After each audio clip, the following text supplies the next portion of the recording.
Matt and Justin here. Do you like things that are funny? Do you like music? Do you like talk? Well, we've got it all on Good Morning You Drunks. How do you feel about double middle fingers? I don't like them, but I will accept them. Oh, Monday nights, 8 p.m. Good Morning You Drunks, only on our station, Radio Free Radio, RadioFradio.com. We promise we're not going to give you double middle fingers. RadioFreeRadio.com. What's up, Internet? This is George of the Chocolate Milk and Waffle Show, And I'm Terrell K. Mercer, also of the Chocolate Milk and Waffle Show. and we would like to invite you to tune in every Thursday from 8 to 9 on Radio F Radio. .com.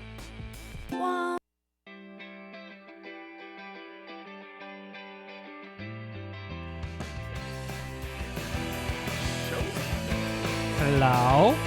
Oh, mics are on too. They are. That must mean it's Tuesday. It's time for Pops. It's about pop culture. It's about pop culture. I'm your host, Matt. I'm Over- Keith. There's Oh. Keith. He's going to introduce himself. He does it sometimes. Well, you know. Sarah never introduces herself. I think I have the sticky mic again. You've always had the sticky I mic. know, I because we give touched it. Because we're chauvinists. I touched. We were talking about chauvinism before we got live, so it's probably a good thing that the feral conservatives jump in there. I don't know why I hate that movie, but I don't know why I also What didn't movie? mind it. What movie? Suicide Squad. Oh, I thought you were going to say Batman vs. Superman. I have no. I almost feel. We'll get to that during the news, guys. How was your weekend, Pop? Busy? Yeah, it was good. We let's see. We finished Stranger Things. Amazing. We loved it. Mm-hmm. I finished Mockingbird. This was a couple weeks ago, but we were off last week. So, Sure. let me see. We didn't see any movies. I did we? purchased the NECA Ninja Turtle arcade figures. Sometimes you have to do that. Sometimes you have to go out and treat yourself to You know. $1,000 worth of. We Ninja went Turtles. to. It was, We re- went it was it was retail therapy for these extra gray hairs in my Okay. beard right now. Did you get both sets? You got the. Okay. We went to Target for Home Goods, having recently purchased a house, and Target is a fantastic place to get home goods. Luke Skywalker, weirdly, the pop figure just landed in I the don't- cart. And I don't know then how we it had got to in there. buy I was him. walking down the aisle. Sometimes All you of a have sudden, to get a pop figure. Luke Skywalker from Episode 7 happened to fall in right next to the Harry Oh. Potter and the Cursed Child. I like You this. know, Okay, whatever. so you got something too, or That's did, how this works. or did you get the Harry Potter too? I got to finish reading the books. I've watched the movies, but she's done the audiobooks for all the You books, know, but hasn't seen the movies. The books, they say they're fantastic, but I couldn't get past the first book because it's a kid's book. It's very much, and I don't mean that as a slur to the rest of the books, Right. but that first one is very much a kid's book. Well, it So is, it yeah. kind of turned me off from them. The books just kept getting bigger and the print kept getting It's- smaller, and so that's why I they stopped. seem to have gotten. I guess they grew up with the kids, and Yeah. the books themselves became better written as they went on. No, I'm not. See, that's again. Well, she also. I'm trying not to trigger anyone because that's what we do now. I think that we need to. So it wasn't that the first book was poorly written. It was just written for 6 and 7-year-old Right. boys and girls. Yeah. Well, I mean, not just. I mean, the books grew up with the kids, yeah, but I think Rowling's, ability as a writer also grew. So, Well, they got I would they got say. progressively darker. Did get dark, which is fine. I mean, that's what we need out of our literature, more dark. and No, DC movies. I mean, the dark. I think I just want things to be lighter again. We're in just dark want times, everything Matthew. to be, We're in dark times. and it's getting to me. I had to. Okay, Just drink. I don't talk much about. I don't like talking about my job, but we hint at it. I had to actually deactivate the alerts on my phone for the app at the place that I work at because they were so alarming. They actually got That makes sense. they got to a point this weekend where they were so sensationalist that I actually had physical anxiety leaving my house Monday morning. Yeah, that's a symptom. But that's what's good about pop culture and sci-fi and fantasy. We can escape into lighter things. Of course, True. not Suicide Like Squad. feminism. Let's no. I- you know, dark I- DC you know what? movies and brooding Okay, Superman. We were Just- arguing earlier. You're absolutely right. I have no footing to argue anything. With Well, okay, feminism. that's not true, because you are a citizen of humanity. So therefore, you are of course entitled to any opinion that you form. However, I do, but I don't have a dog in the I race. propose like a little booty and booty shorts is what you don't have in the race. I'm not paying to see that. It's more than that. No, we got to see it. We got to see You it. guys do have to see it. Yes, you guys should, we you know will what? see You it. should Oh see no, I it. thought you meant Matt and booty shorts. Sorry. You should see that too. I don't know what. We what will. the I said I'm not Okay, fair. let's table the Suicide Squad discussion for after Keith and I have seen it. There's some ickiness that I'm not sure. Like when you were arguing it, though, I get it. Like you're kind of right, but at the same time, there's an ickiness. Well- There's an ickiness with the entire Okay. movie that I don't understand. Ickiness aside, thoughts on the movie, short and sweet. What are your initial thoughts on the movie? Oh Did my you- God, it's a mess. Okay. See, I heard that. It's a I heard a mess. few reviews that Yeah. said that. It's obviously been cut up. Was it more enjoyable or less enjoyable than BVS? More? Okay. I thought so. More in the theater. Okay.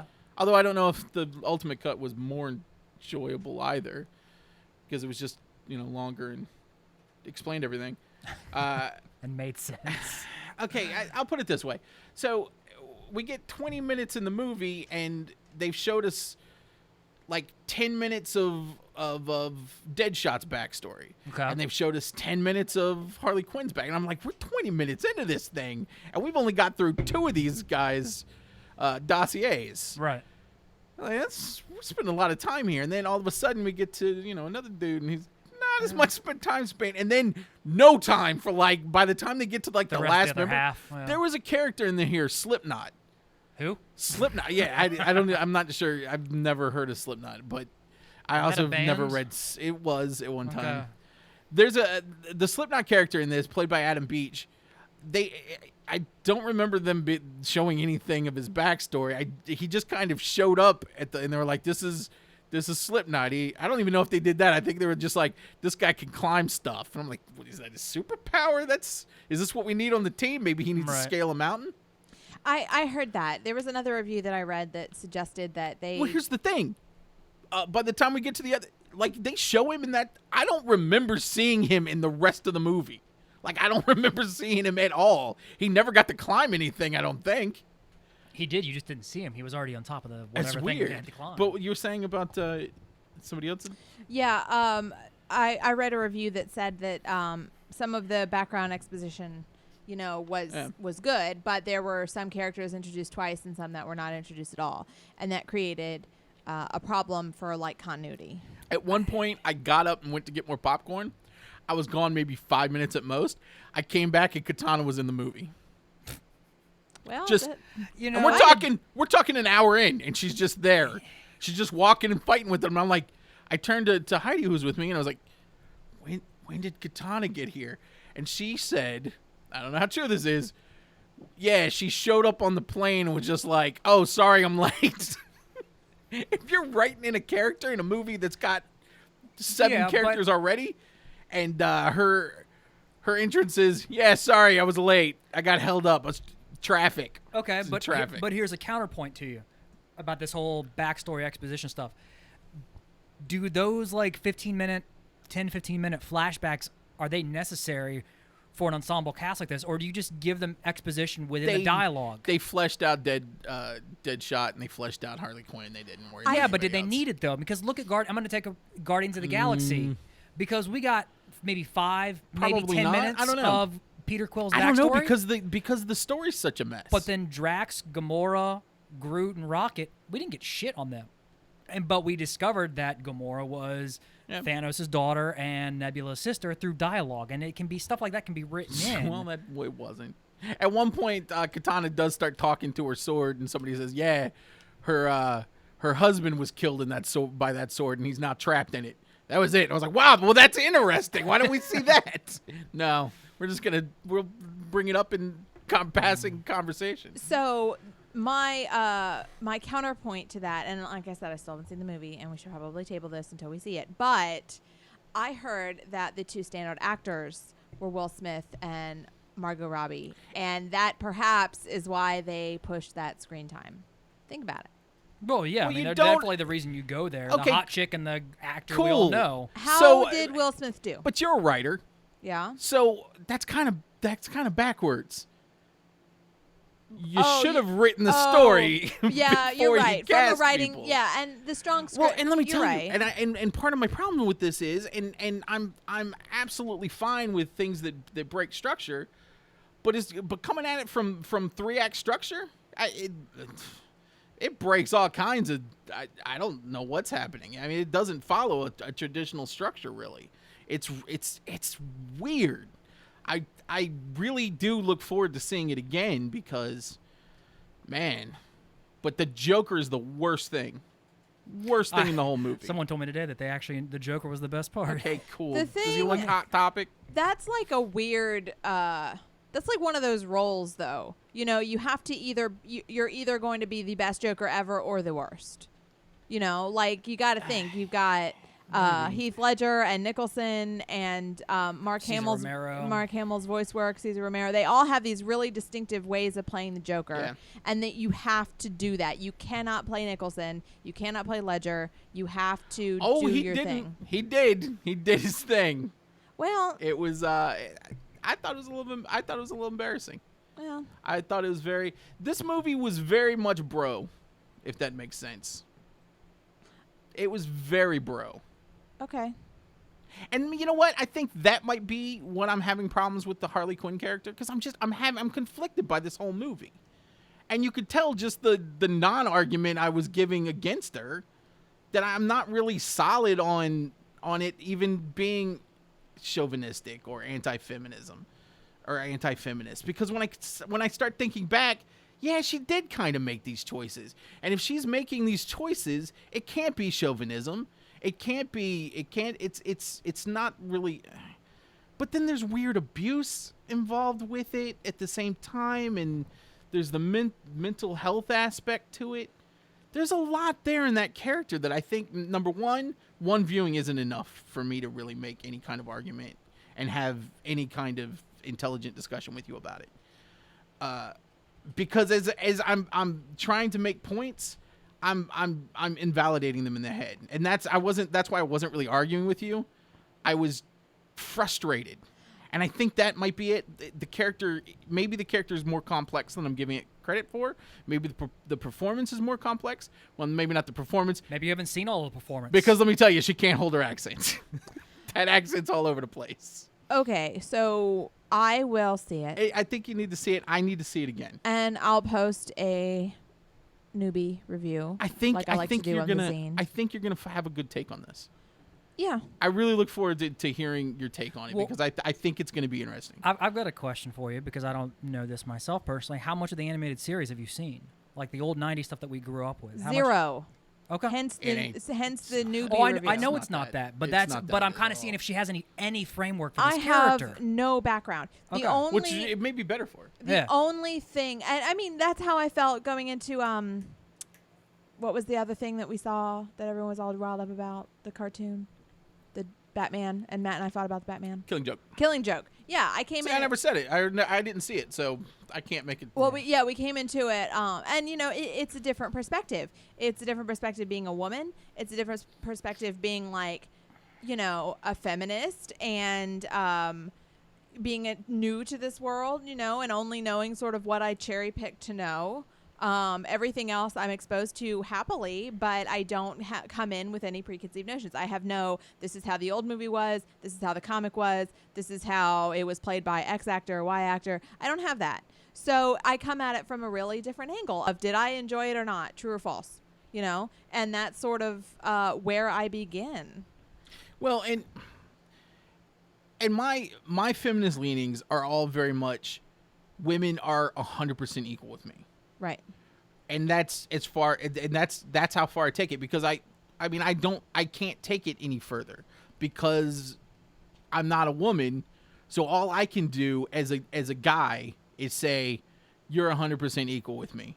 Let me know if Well, and I know you don't disagree. I know you disagree and think that but I'm slowly starting to get like especially with like the race issue and what's going on with the Black Lives Matter movement. My whole thing is I totally support what you're doing. I'll help where I can, but it's not on me to comment on. It's just on me to treat you equally.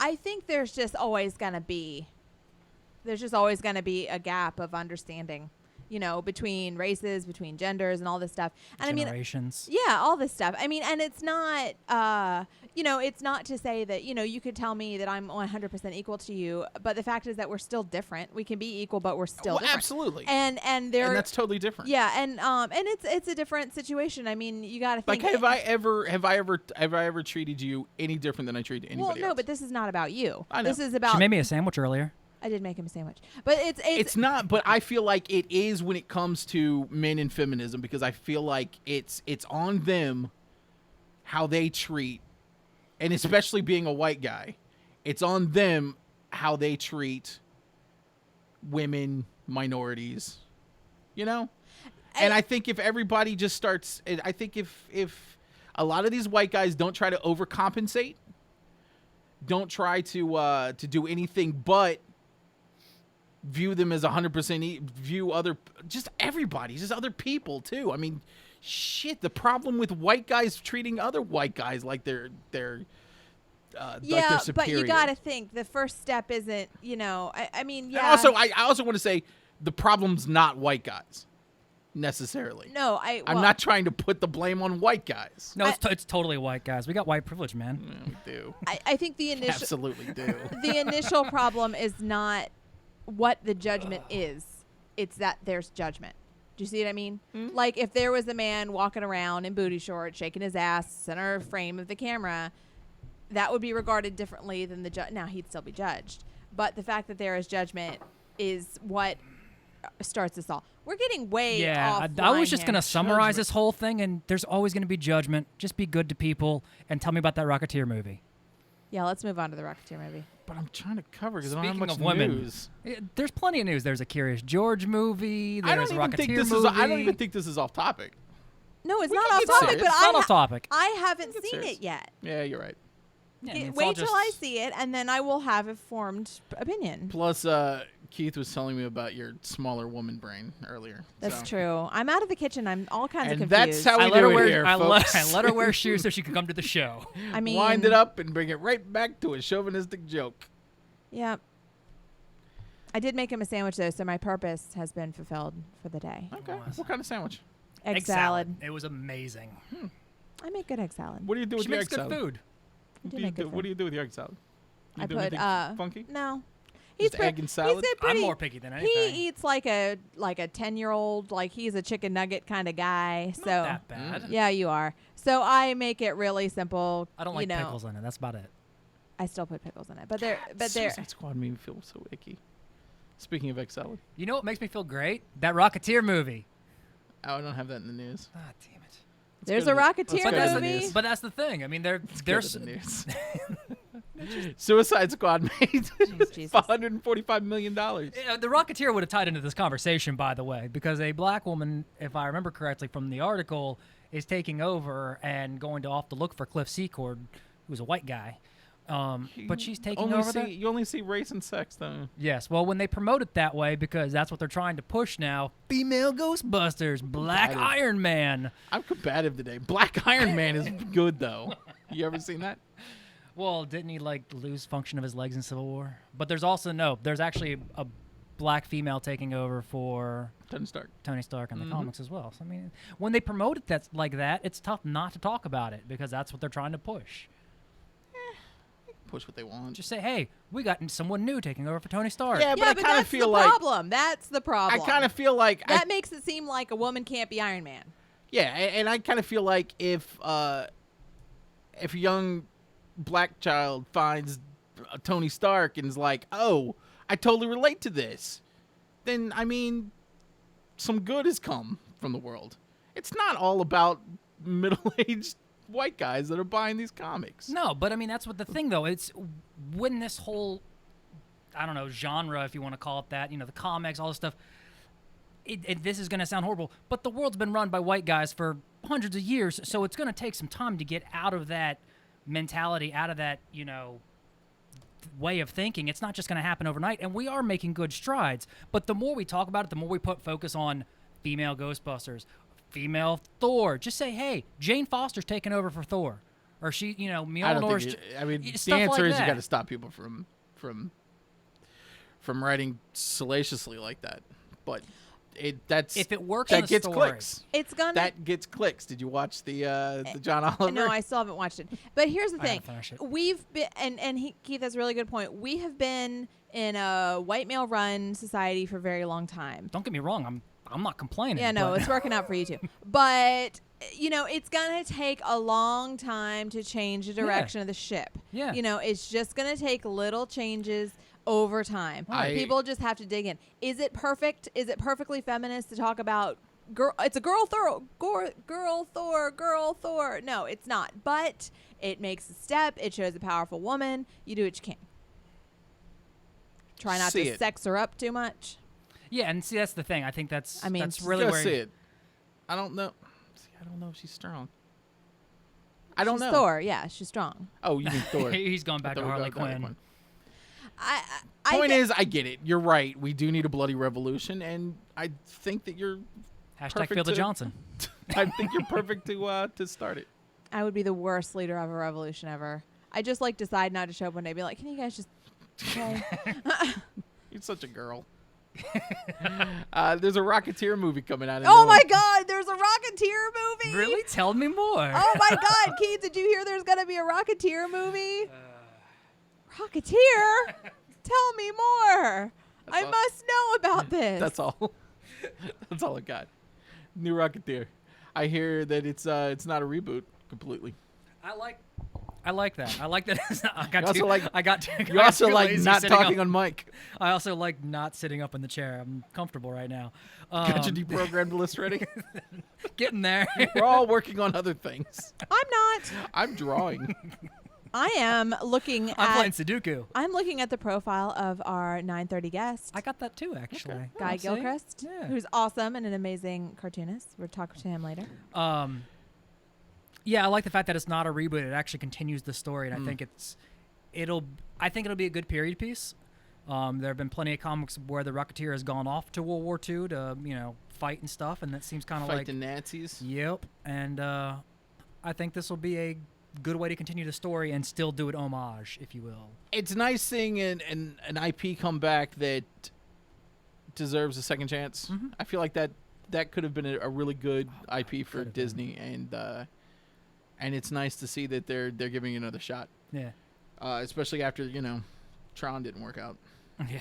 Well, Tron 3 isn't dead. They're Next still story, talking Tron about it. 3 isn't dead. What's going on at Disney?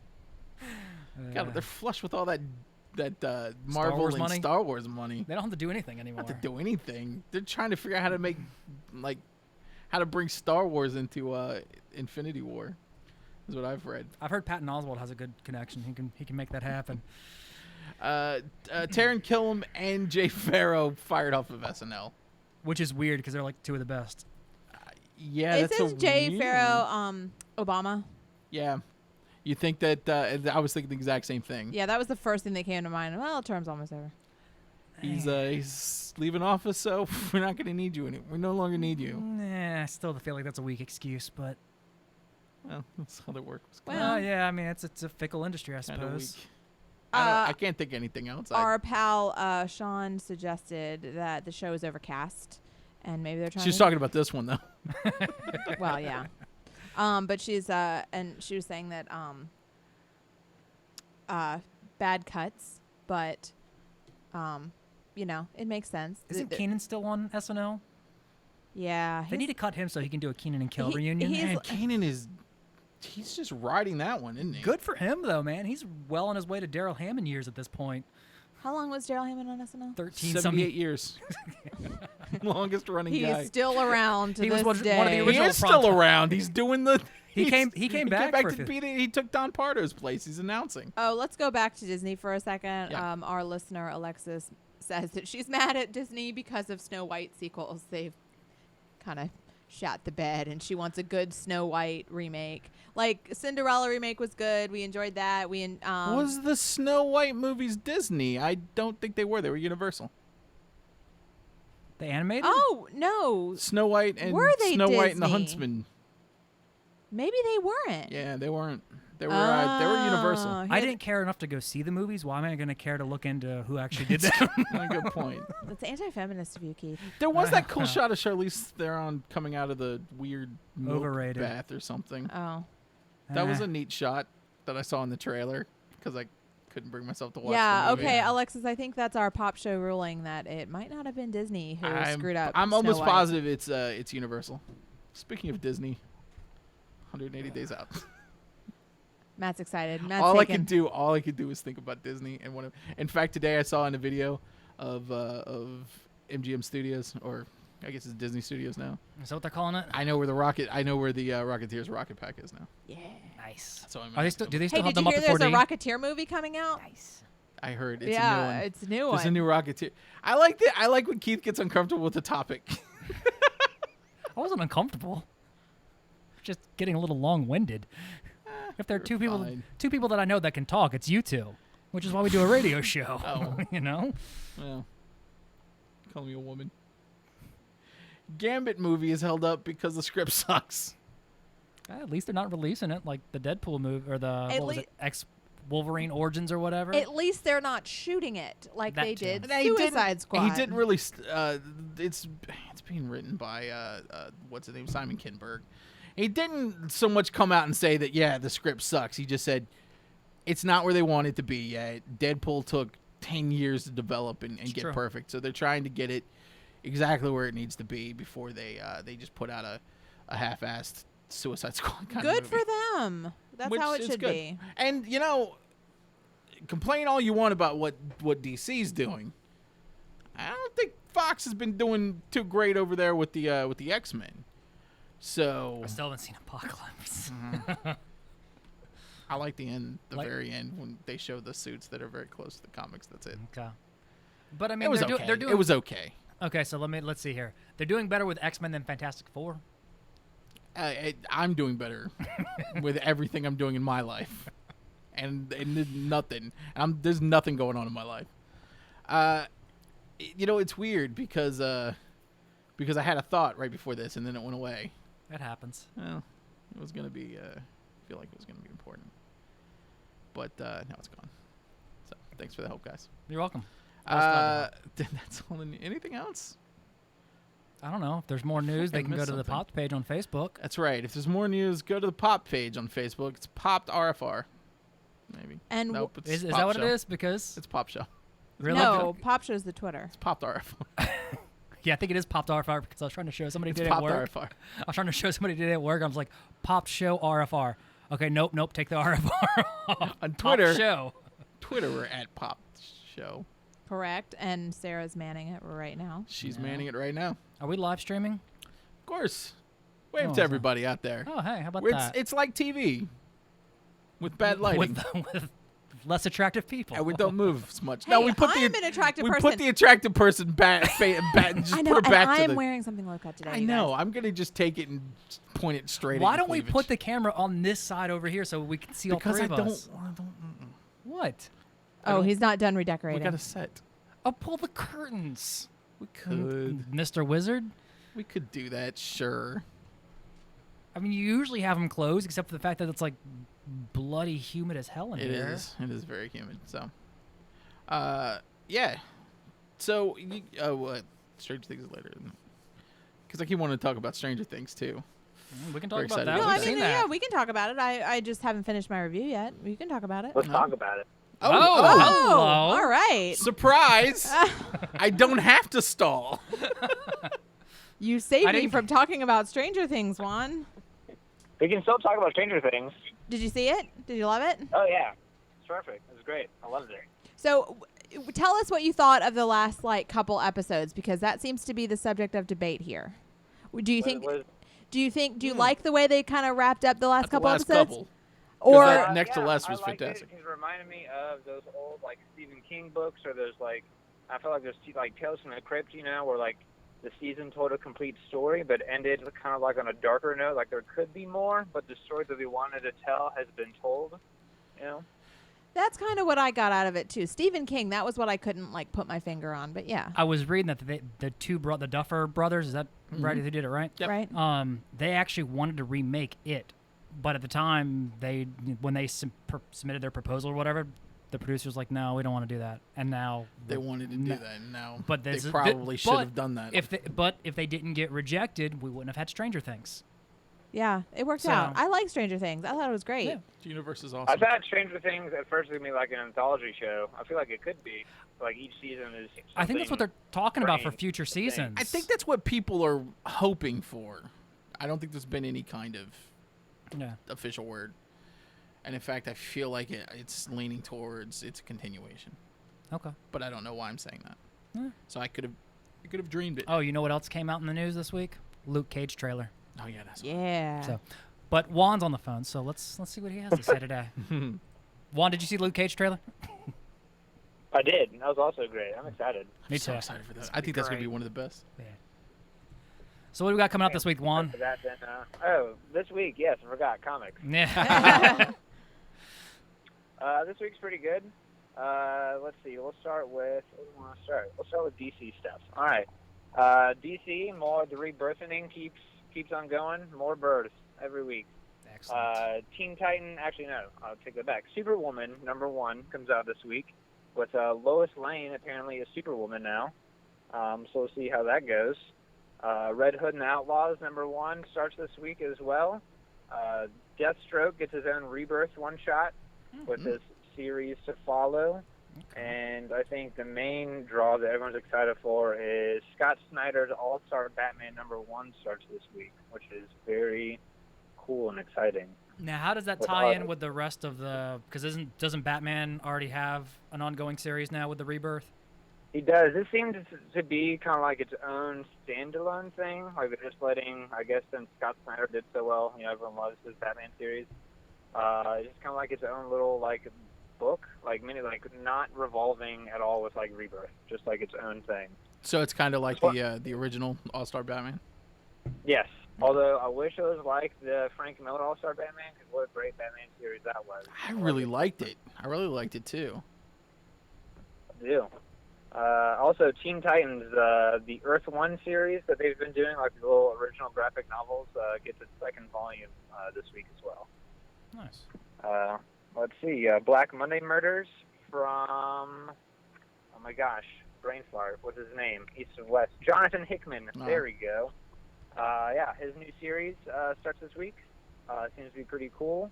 Jim Henson, Labyrinth 30th Anniversary Special drops this week as well. Ooh. Well, yeah. Oh, cool. It collects all of the previous free comic book day short stories they've done in the last few years, and then a couple of original material too. I'll be picking that up. Interesting. And then the last but not least, and this is for you, Keith, the adult Teenage Mutant Ninja Turtles coloring book. comes out this week as Yeah. well. As if I don't have enough coloring books, anyways. I think it's weird they keep calling all these coloring books adults, as if there's a difference between the children and an adult, because you both color. You color in all of them regardless. Yeah, exactly. There's no difference. And Sarah can attest to this. I have never stopped coloring in my 32 years of living. As soon as I learned how to color, I was coloring through high school, college. Yeah, that's true. When adult coloring books came to be trendy, Keith's like, "Bitch, I've been doing this."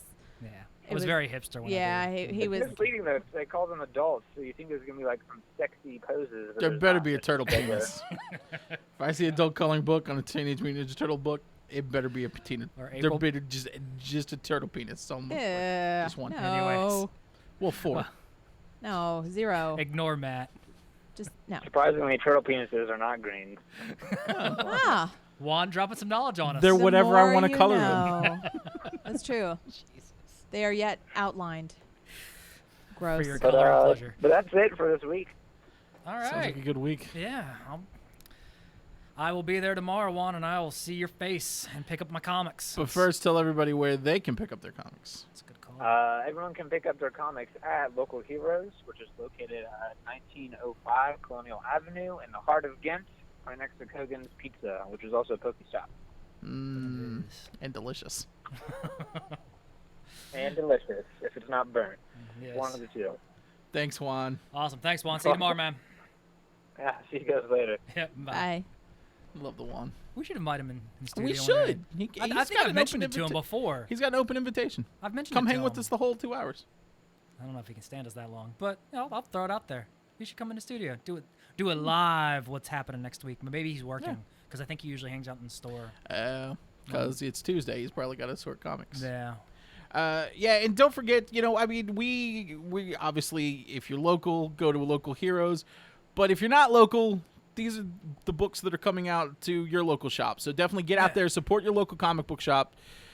They need the help, Comic sales aren't exactly booming right now. They need the help and the artists and the writers for all those things to do too. And don't forget, it's a lot of times great place to hang out, talk about all these geeky things in person, live with actual humans. Mm-hmm.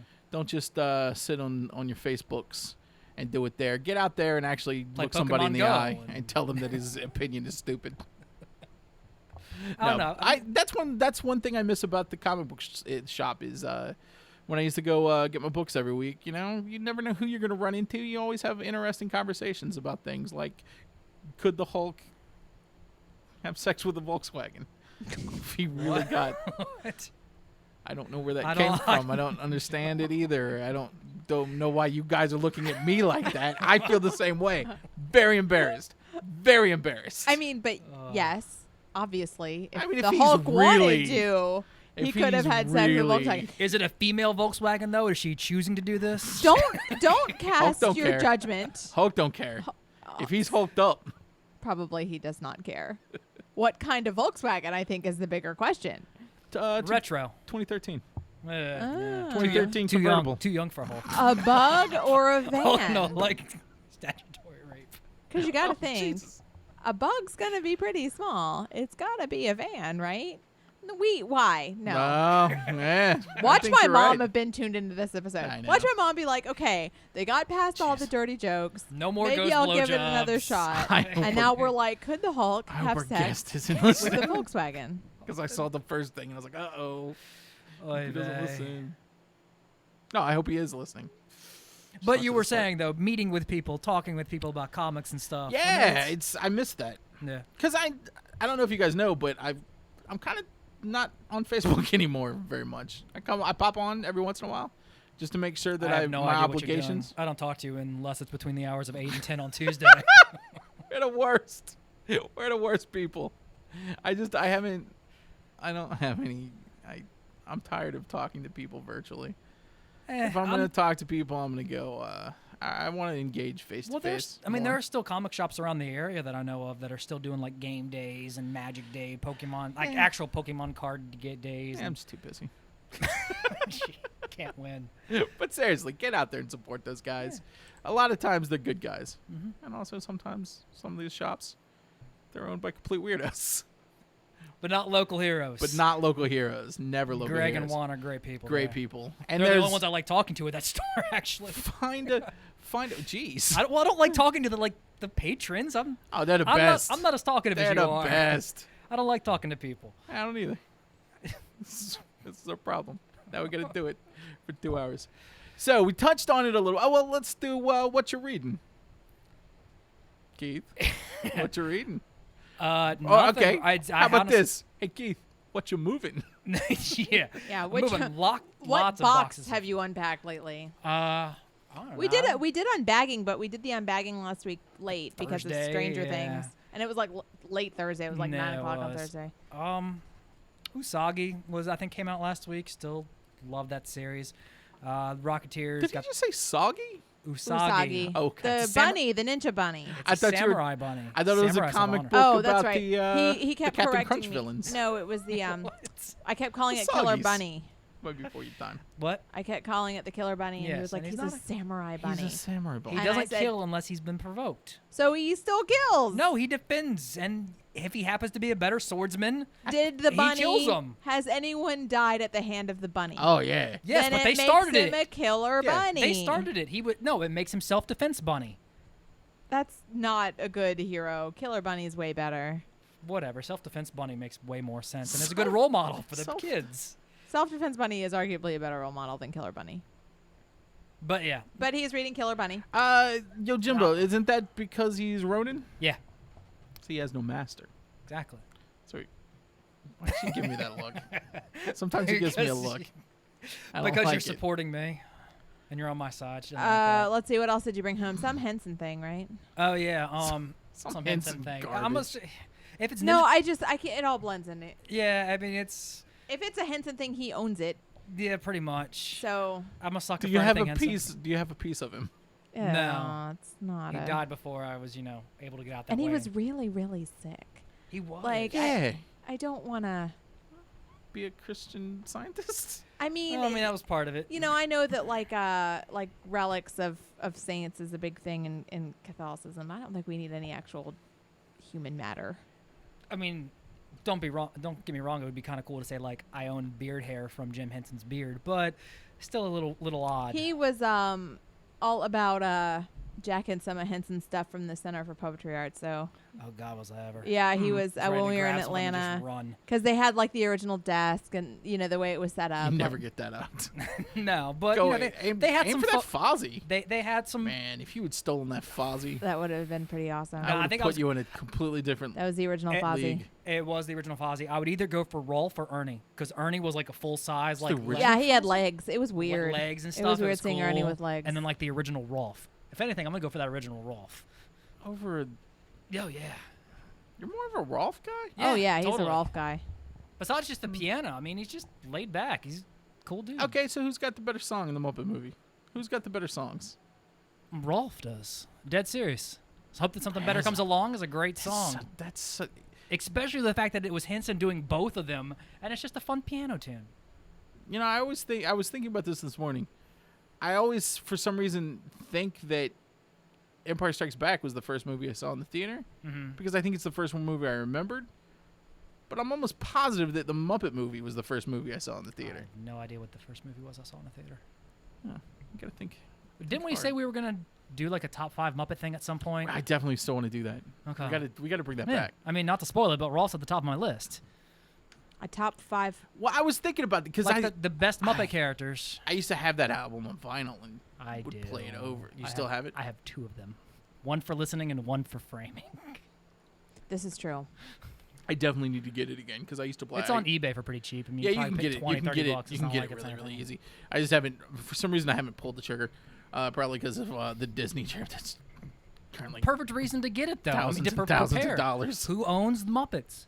Disney. That is true. I can't wait to go back to see. You know what I love? You know what I love best about Disney Vision? It's pre-Henson death. So you get the original Kermit. Yeah. It's been my a good problem. point. That's been my problem ever since. It took me a long time to get Henson used to Ty. Steve Whitmire doing Kermit, It's but still not the same for oh me. no, it's not. That's definitely not. You can there's videos on YouTube comparing the differences, Yeah. like breaking it down, and it definitely is. It's a different Kermit, but The the- performance is different, and it It really is. shows you how much I think that's the part of Muppet performances. But I think that the writing is to not blame per se, but I mean that's part of the factor. I mean maybe a little bit, but what I had to like set in my head to make sure that I could be like, all right, Steve Whitmire's doing a good job. He learned from Henson. I mean, it's not like he's just. It's not his it's not- fault. yeah, he's just. I mean, this is. he didn't want to do it at first. We're saying, hey, why can't you do magic? yeah. Why can't you emulate one of the greatest men ever? Nothing will ever beat original Kermit. No, of course not. But Steve Whitmire worked with Henson directly. Yeah, and I mean, that's it's the as best good as thing- we're gonna get. Exactly. So But I still get goosebumps whenever I see the original stuff. Mm-hmm. There's something about it. It's the way it's shot on film. And all of it. Henson had a very good eye for stuff like that as He far as did. placement in the film and how to use.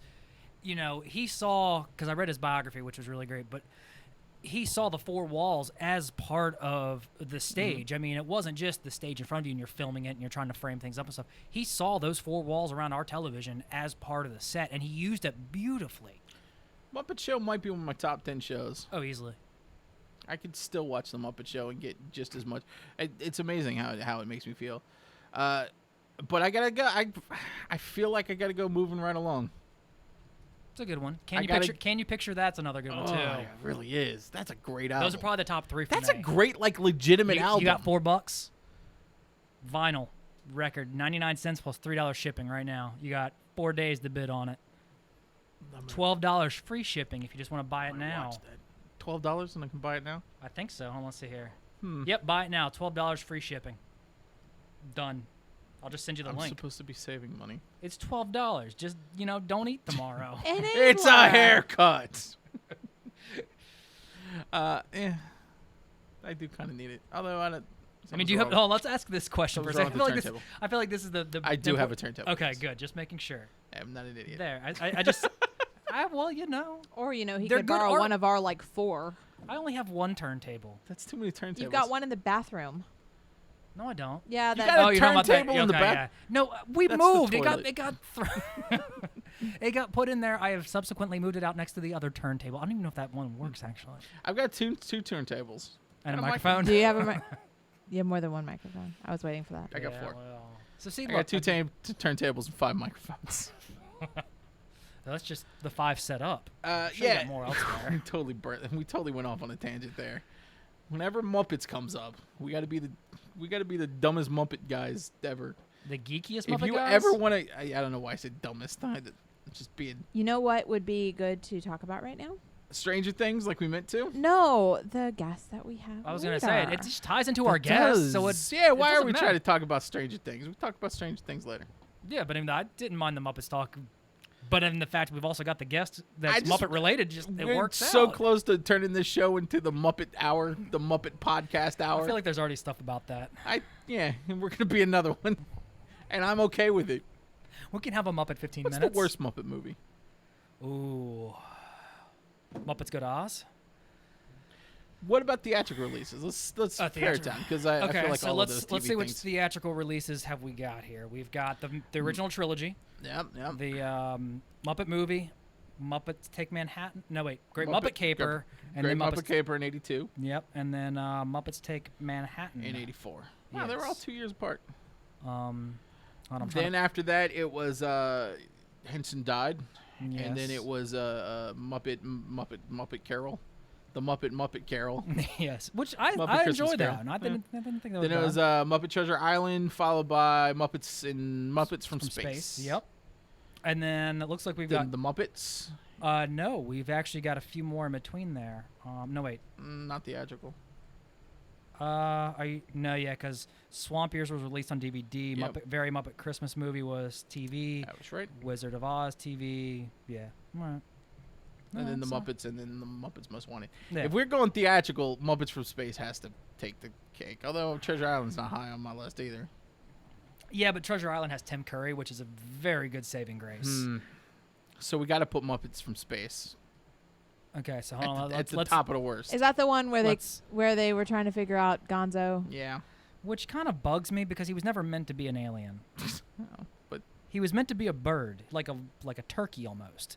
Because if you look at the original concept drawings of Gonzo, his blue nose that we all know about now was actually a beak. it makes me feel better about his relationship with chickens. It also valid. Okay, so Muppets from Space is the worst. I feel like it is. Do you remember, Keith? We went to Busch Gardens last summer, and there was you know, they have those old farms in the middle of the park. There was a chicken like right at the fence, and I walked by, and I was like, "That is one attractive chicken." Was it a nice looking It chicken? was a good looking chicken. Like it was just, you know, all proportionate the way Good you plumage, is that Yes, on that bird? it was all. It I was. think it's okay to. It was an objectively it's not- attractive yeah, chicken. It's not like you're saying you're sexually attracted. No, to it was a to this chicken. good-looking chicken. Huh. And Keith, of course, calls me out. Hey, settle down there, Gonzo! Like in the middle of the park, and people are looking at me for having a thing for this chicken. Oh. It was it was an objectively good-looking That's right. chicken. You're not saying you tongue kiss the chicken. You're just I saying. mean, I don't know. Okay. This must have been a really It was a attractive really tur- attractive chicken. If you have the means, I highly suggest you go to Busch Gardens, Williamsburg, and find this chicken. Your eyes must behold. Find the chicken that Sarah's thinking about making out with. Hashtag find the chicken. Hashtag. I Busch, can't- I can't- hashtag Busch Gardens do has a that. very attractive chicken. It's too long. Can't do that hashtag. It's very. no, it's too long. You know, I'm almost kind of looking at it. I mean, I got to place the two recent Muppet movies, but you could almost say the original Muppet, you know, the The original. Muppet movie's one for me. Oh, That's yeah, my of number course. one, Oh, followed totally. I was gonna surprisingly close for me. Surprisingly close by Great Muppet Caper. Well, that's what I was gonna say. You could almost take the Muppets in order, the first 6 Oh, I movies, feel- and that's just how I and go. just reverse it. You know, that's where. Well, depending on how you're doing it. Let's go best. So best, Best is the Muppet the movie. first 3. Yeah, in that order, the order of release. And I got to tell you, some days I feel like Great Muppet Caper. It's good. I enjoy it. I think the only downfall to Great Muppet Caper is the piggy stuff in the middle of the movie. Yeah. It drags it. There's a little bit of drag. Yeah, but oh no, wait, I'm thinking Muppets Take Manhattan when they do the Muppet Baby thing. No, nobody's saying anything bad about Muppet Babies. Well, you know, How could that's- you? I remember when that scene came out. That's a good song too, actually. It doesn't get any better than the first soundtrack for me. Oh God, no. Okay, so we've got the 6 movies from our number 1 Muppet movie, Muppet Caper, Muppet Take Manhattan, Muppet Christmas Carol, Muppet Treasure Island, Muppets from Space. I feel like that's so. Okay. We basically But- have to put the well, new movies in. Yeah. Now, where do we put the 2 new movies in? I personally would put the Muppets right after Takes Manhattan. Okay. Most Wanted, wherever. Is that the one with Sarah Mitt? Yes. Put that wherever. I feel like there was a lot of missed opportunities with the Muppets. I mean, I go back and forth of whether or not Most Wanted is better than the Muppets or not. But the reason why the Muppets goes where it goes for me is because of the Muppet Show set. Okay. I can go along with that. Sometimes I just need But to see see, like, things. part of the things that bugged me about that, because like they missed some opportunities and they addressed them in Muppets Take Manhattan, Muppets Most Wanted. Like, and I understand why they do it, you know, because Rizzo and Bean are both performed by Steve Whitmire, who's now got Kermit duties. It's gonna do all. But like they showed Got up. two and he was- hands. But he was like, yeah. In the second, in Muppet and Most Wanted, they're like, yeah. I don't know why they spent so much time on Walter when they were, you know, brushing off some of the more well-known minor Muppets, and they walk off. And I thought that was fun. Yeah. The cameos were good. Josh Groban, Tom Hiddleston. They had a lot of fun cameos in Most Wanted. I guess And that's they true, missed Tina it. Fey. They missed an opportunity for Electric Mayhem songs in both movies, and I think they missed the mark on both of that. There you go. If you So- guys wanted to know how we felt about Muppet movies, As if they didn't that's know how I already. feel. We're gonna take a quick break, and when we come back, we're gonna talk to James, get some Joystick Syndicate out of the way, and I think he's fired up from what I heard. Yeah, He he sounds seems a little- fired seems a up. little So angry. He is angry. make He sure was- you stay tuned for that. Won't you come and play? Hey, you found a happy place. It's a game show. That's right, a radio game show where we can have a few laughs as the contestants battle for the big or not so big prize. It's an adult show, guys. Our first episode is Wednesday night at 7 p.m. on RadioFradio.com. Adolani said WDMF.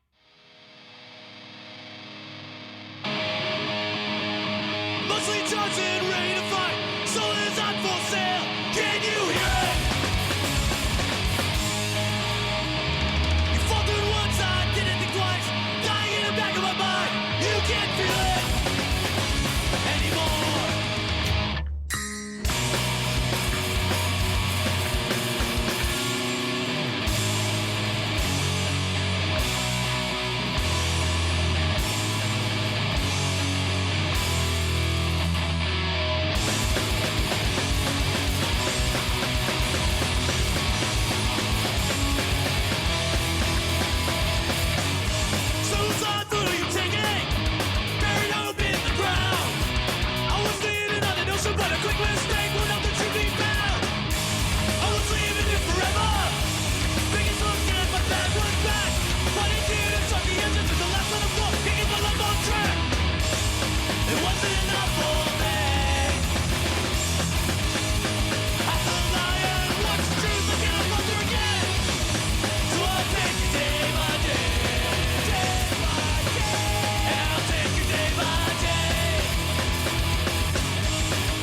pack the kids away to college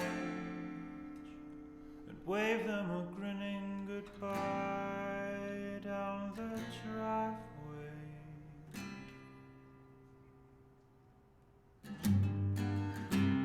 The house falls into a sudden quiet that presses down hard on your eyes. Was it worth it?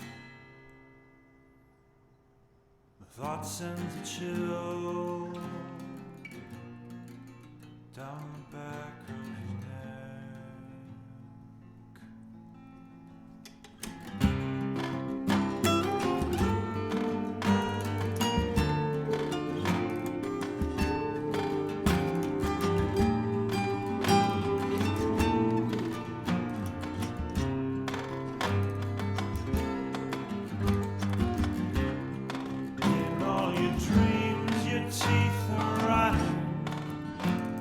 saltwater fills up the room. You wait sweating.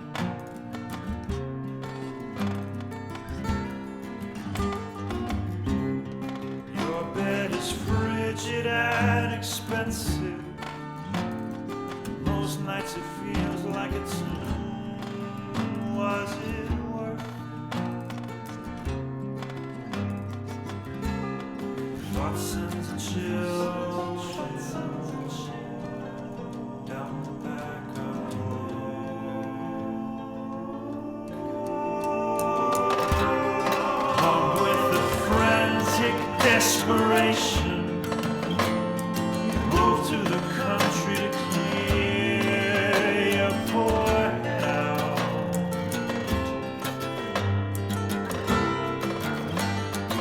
You're spending money like it's nothing.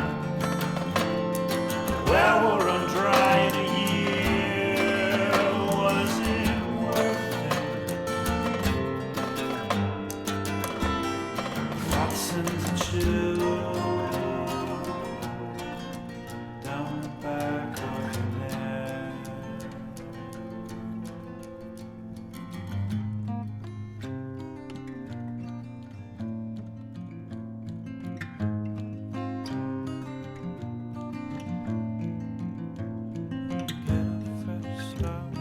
Set about making the same mistakes. You get a fresh start and you set about making the same mistakes again. You get a fresh start and you set about making the same mistakes. You get a fresh start and you set about making the same mistakes again. You get a fresh start and you set about making the same mistakes again. You get a fresh start and you set about making the same mistakes again. Get a fresh start and you set about making the same mistakes again. Get a fresh start and you set about making the same mistakes again.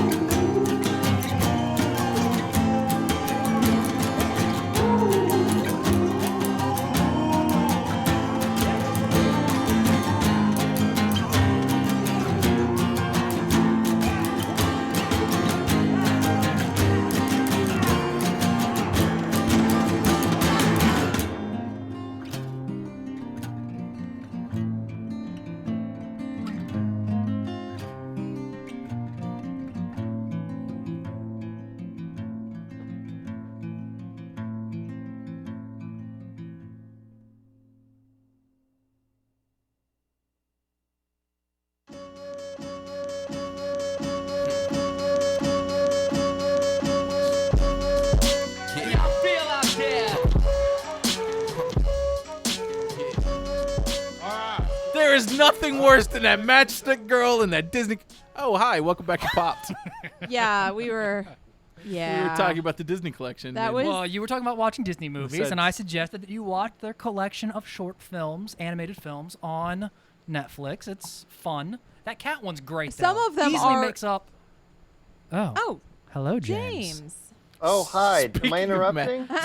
Speaking of matchstick girl. We were getting ranty. We were hoping that you could Not get us. We were hoping you could get ranty too. We're just setting the mood for James's rant. Yes, we are feeling ranty.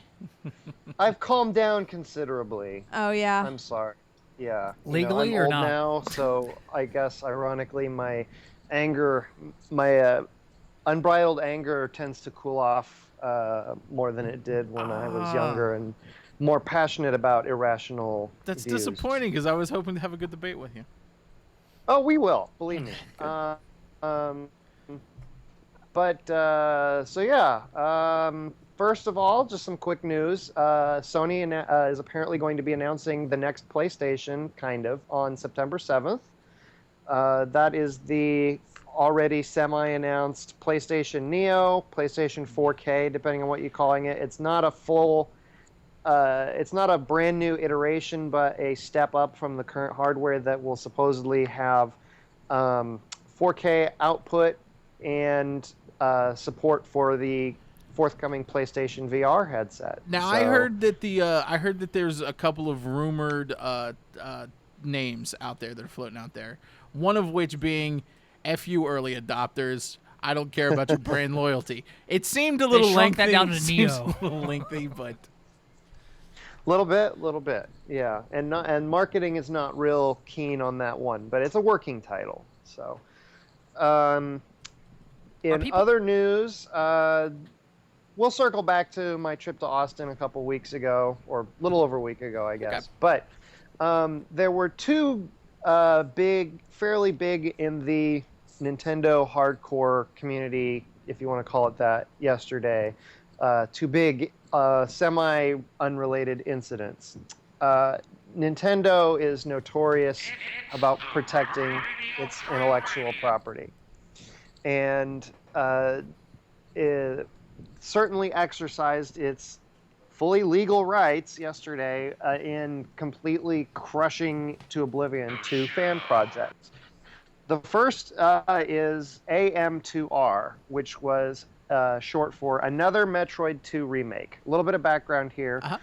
Metroid 2 Return of Samus released for the Game Boy in, I believe it was 1992. Personally, one of my favorite games. It's not beloved by most other Metroid fans. it is by me. I I played guess the it's crap my out of it. favorite because it's the first Metroid game I ever played to completion, and I loved the atmosphere, and all the criticisms about it are things I love about it. Like the fact that you tend to get lost easily, I consider that it's a feature, not a bug.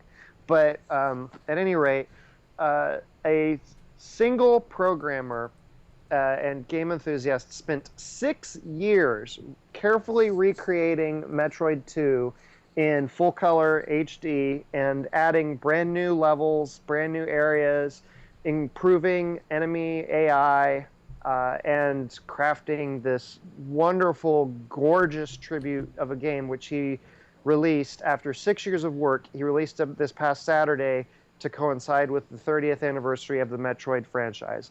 48 hours later, Nintendo sent him a cease and desist order, and he had to remove the game and is not allowed to distribute it anymore, or he will be sued.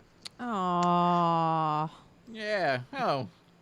A few but like hours if you're a earlier, Metroid fan, that's a BFD. Yeah, and if you're Nintendo, who has to protect their IPs, that's theft. Yeah. Let's talk Are about they that are for they a minute. selling it though? They're selling Metroid 2 on the Let's on talk the about that. on the Yes, Game Nintendo Store? is still selling Metroid 2 on its virtual console service on the 3DS.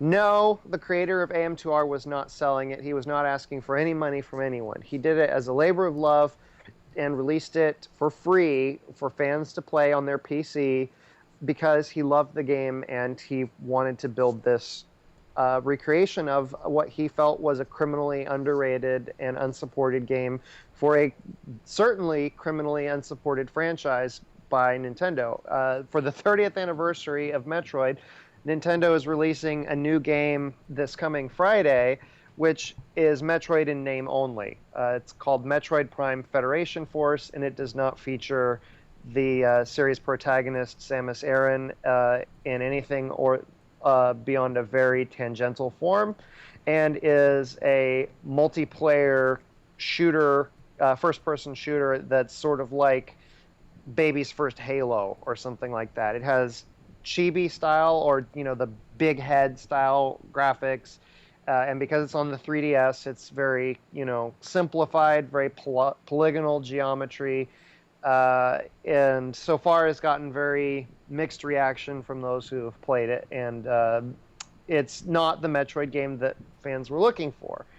Nintendo hasn't done a true Metroid game since 2011, I think it was, for Metroid Other M, which was a good game in its own right with some problematic story elements. But anyway, I'm going to come back to this. The other thing that Nintendo's lawyers did yesterday was shut down a pair of online databases, one of which was hosted on the Internet Archive, where someone had taken every single issue, every page of Nintendo Power magazine, which was released over the course of about 250 issues from 1987 to around 2010, I think. And hey, James, did you download all of them by chance? I did not. I didn't think I would need to. I had really sincerely hoped that Nintendo would just ignore that and let it go, because they quit publishing Nintendo Power years ago. And again, this wasn't, no one was charging money for this. There were no ads. Nobody was benefiting from this financially. And Nintendo wasn't making the archives of their wonderful magazine that was, must read for me growing up. I had every issue for the first 100 or so. And Nintendo told them to take it all down. So they did. And this brings me to the point of my rant here, which is was Nintendo within its rights to take down both of these projects? Absolutely. Should Nintendo have done it? From a business standpoint, I would say the answer is not just no, but hell no. Because not only were they not losing any money on this, not only was their product not being damaged, it shows an ongoing, complete and total failure of Nintendo, which is a very insular company, to understand its own fans and to appreciate its own fans. They look at everything through this very narrow lens of keeping a very tight grip on their intellectual property and not appreciating the love and passion that is generated for it by their fans beyond any other video game product. Like I've said previously, nobody really goes around saying, I am very passionate about films from Universal or Warner Brothers. I prefer films that are released by Touchstone Pictures over any others. You get a little bit of that with Disney animated and Pixar animated features, but you get a lot people of that don't with Disney. Yeah, you do. In fact, I would almost say that that's a one-for-one comparison if you're going to you're probably right. I think you're right. So it's something like that. And I think the difference here is, not too many people are going around making, knockoff Disney fan films. Like, there's plenty of disturbing fan fiction out there involving Disney characters and Nintendo, I'm sure. But, nobody is. Maybe I'm wrong. But they would be I'm completely off base here. Disney puts a stranglehold. Every time that anything that shows up that's unauthorized by Disney, they put a stranglehold and they do the exact same thing that Nintendo does. Oh yeah, down to except when they don't. And the great example of this is with LucasArts, because for most of its existence, LucasArts welcomed and encouraged fan films and projects as long as they didn't try to make money off of the Star Wars copyright. And they were very tolerant of things like Wikipedia and the 501st Legion, which is the group of semi-professional cosplayers who dress up like stormtroopers and other things. And Disney, to its credit, since buying LucasArts, has continued to allow that fan base to flourish and do their own things and make fan films and things like, do you guys remember the Cops spoof Troops from several years ago, which is generally considered the first great Star Wars fan film? Mm-hmm. Things like that have continued and flourished, and it has grown enthusiasm for the Star Wars universe and leads to better business and better support in the long run for Disney's big investment in this property. And Nintendo didn't, is my point, they didn't have to do this. They didn't have to swing the hammer like this, like they did when somebody made a Mario Kart video a few months ago that was a parody of Mario Kart that Nintendo felt was just a little bit too close to the real thing. They failed to have the vision of companies like, dare I say it, Sega, which last month announced 2 new Sonic the Hedgehog games, one of which is being produced and developed by a couple of guys who made a Sonic the Hedgehog fan game. And instead of shutting it down and demanding that it be ripped from the annals of the internet, Sega said, hey, this isn't bad. How would you guys like to do it for real and get paid for it? So, James, yeah. How would you, I mean, so there's got to be some middle ground, right?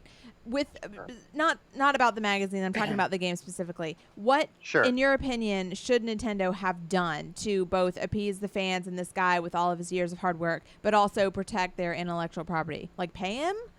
I mean, no, you have a great question. I don't think that it's reasonable to expect, especially a company that has such high standards of quality, I don't think it's reasonable to expect that Nintendo would like offer to release an authorized version of this or whatever. What I'm saying is, and again, to circle back a little bit more, YouTube is another great example. Nintendo is one of the only video game companies that throws down a copyright claim on every single video uploaded to YouTube that contains a Nintendo game watermark in it and monetizing it through ads. They don't usually require that the video be taken down, but they force their own ads to monetize it instead of allowing the content creator to do that. Is it within their rights? Yes. But what other companies have found by allowing fans and encouraging fans to do this and monetize it themselves is that they get free promotion of their product, of their game, and it generates enthusiasm for it. PewDiePie, the most influential YouTuber in the world, and I know it's well established that you guys are not a fan. Are we that obvious? But the fact of the matter is he is the most influential YouTuber in the world, and when he plays a game and does a Let's Play, it drives up sales, and he refuses to do Nintendo games because of their YouTube policies. So again, I'm saying Nintendo's shooting itself in the foot. That's a perfect example, I think, though. I feel like, and I understand the sentiment. When you love something so much, you feel like it belongs to you, you know? Yeah. And all of these things are in good intention, but Nintendo, historically, has been, I mean, it's not an abusive relationship. They've been very, very guarded on about their IP. So when you start a fan, quote fan project like the Metroid 2 remake, you have to go into that knowing historically that every single thing has been shut down. Of course, and he had to know that. Of course he did. All I'm suggesting is that if Nintendo would practice just a little bit of discretion and maybe just turned a blind eye to these things when they're not clearly harming the company's IP, maybe that would be okay. I kind of get their position on the Metroid fan remake thing because they don't want another video game company to create a for-profit Metroid and then say, well, you didn't take down this other one, so therefore... Yeah, it's a precedent thing. Especially when he remade and made better a game that they're offering on the Nintendo eStore. Store. The precedent thing is big. I get what you're saying there. Yeah. Another example of what I'm talking about. A few years ago, a Mega Man fan created a Mega Man 8-bit style game, which he called Street Fighter Cross Mega Man, and basically has Mega Man playing through stages themed after Street Fighter stages and then fighting 8-bit versions of Street Fighter characters like Ryu and Chun-Li at the end of each level instead of Robot Masters. Capcom loved it so much that they asked him if they could distribute the game. Again, this is a great example of, and frankly, in Capcom's case, a much maligned company taking an opportunity to say, hey, what you've done is really great, and we appreciate it, so why don't we find something that works for both of us? And Nintendo had the opportunity to do that here. Instead, they took the easy path of sicking their lawyers on it and making everybody unhappy and just pissing away a little bit more goodwill. It would and be making nice, it that but much harder to root for them. I just, I don't see it happening. I think you're You're going right. to get the games And- that they're going to give you, and you're going to get them the way that they give you, and Yeah. you have to like. I'm not a fan. I wasn't a fan of the Wii so much. I'm not a fan of the Wii U. As a huge, I mean, it doesn't negate the hours and hours and years and 20 years before that I loved Nintendo. Right down to the first time I played Donkey Kong in an arcade in the early 80s. Right. But it just got to a point where I wasn't digging the product, and that kind of sucks. But I think it's going to happen more and more as we get older. And the final, you bring me to my final point, which is that the ultimate message here is that corporations are not your friend. No matter how much you love a product, whether it's Nintendo or Disney or Chevrolet or anything else, no matter how devoted and loyal a customer you might be, at the end of the day, the corporation just wants your money. They're an entity that exists to make money and create a product or service in exchange for that money. So love it or hate it. But, they don't owe us anything, and frankly, we don't owe them anything. Yeah, well, you got us there, James. Well, thank you so much. I think we should continue this conversation on the internet. Absolutely. Because this is a good one. It absolutely is a good one. And thanks, guys. Yeah, we will talk to you next week. All right. See ya. Love Bye, you. Love you too. Oh, that's so awkward. We're all about love here. We do. We love Did you it. two just have a moment? Aww. Do we let you have the room? We always do. We need a room. That's a really good point. At Disney? Especially with a company like Nintendo or Disney, where they have these like adorable, lovable faces. It sucks. And you love Mario and you love Mickey Mouse, and they turn into, and they're monsters. Like it happens with everyone, and you kind of forget. You feel personally victimized. It's not, and I get, it's easy to go, oh, they're monsters, and I know you didn't mean that literally. Definitely not literally. No. Like they're not actual. No. Some of them are. Sully. And Though I don't. Mike. I think they're all human.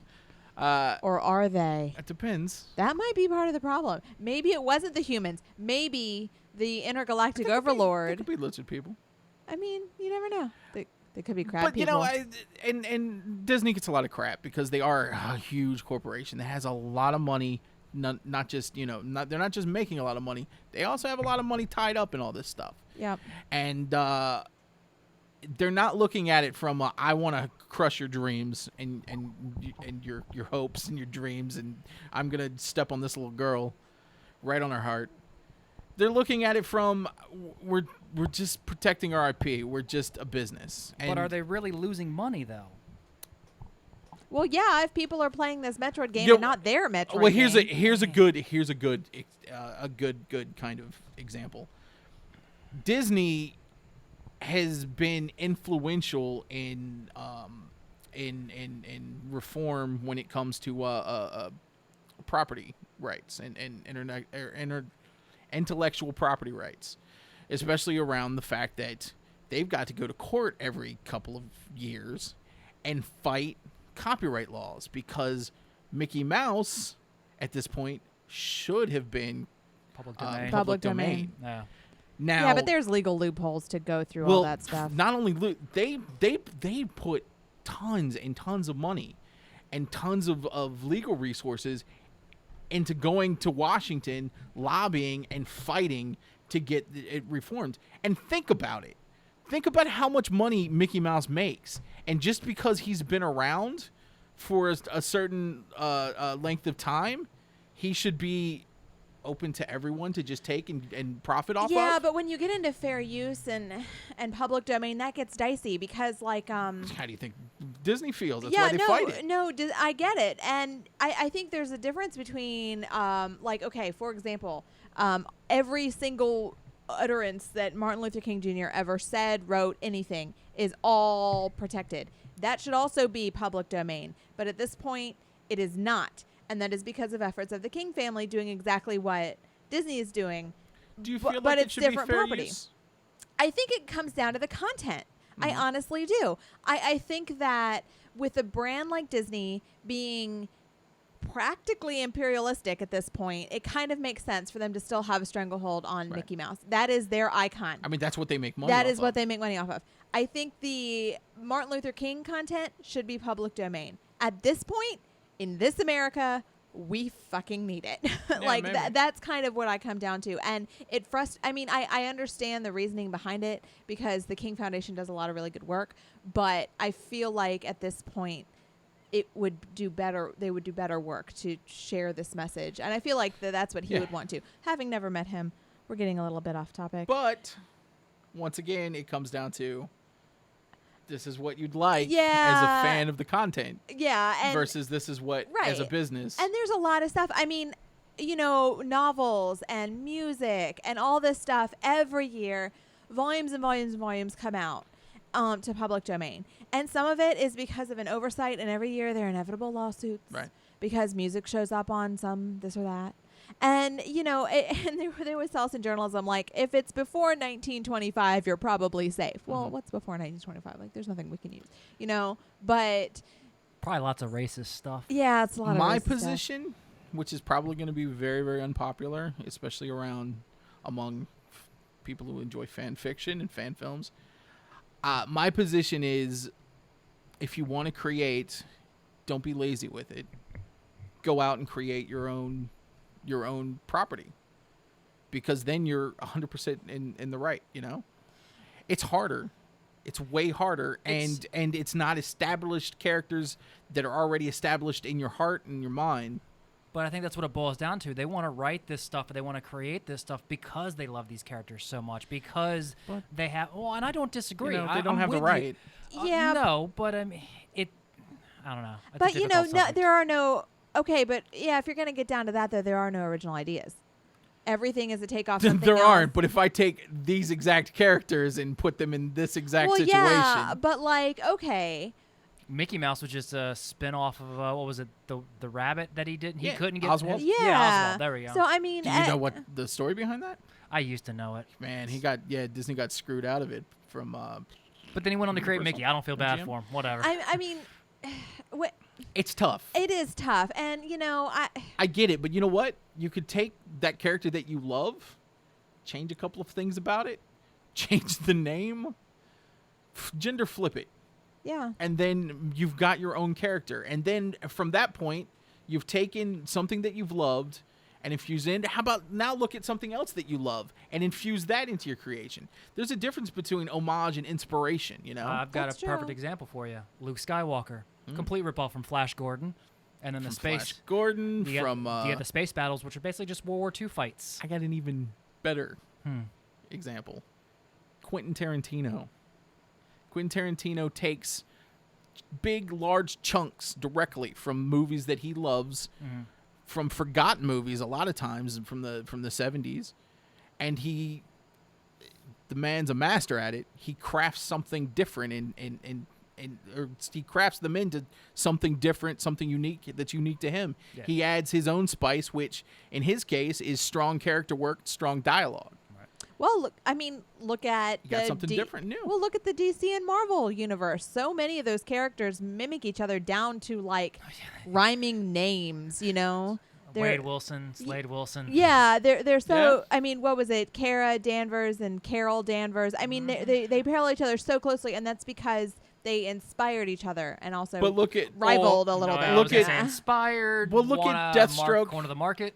And look at Deadpool, and look at the complete different yeah. branches. Definitely. Mhm. So through the inspiration, they got something Slash ripping off. kind of unique. I mean, through the ripoff. Yeah. You So know, guys, it's 9:29. it is 9:29. You know what happens at 9:30?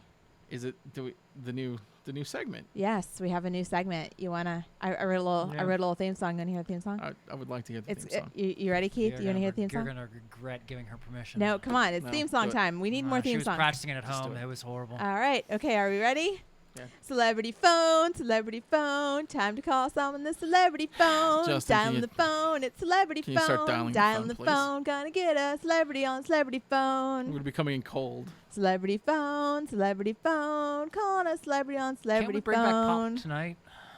Oh, come on. That was my farcical character. No, keep going now. This is celebrity phone. Keep going. while we Celebrity make the call. phone, celebrity phone, calling on someone in celebrity phone. Come on.